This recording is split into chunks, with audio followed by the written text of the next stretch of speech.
Today we're at the meetings of the Bankhar dogs outside of Ulaanbattor, and at this time they're doing the circle walk, just with the dogs, but the ones of the families and the costumes, traditional costumes today. So this is the ones that have decided to wear the traditional costumes and the circle.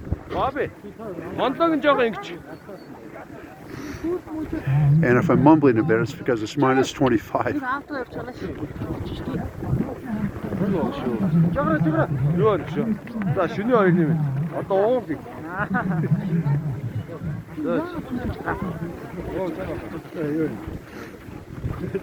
Now, before this event, we had the wrestling contest outside, and now it's the traditional walk with the Bankhar dogs and traditional costumes and their families.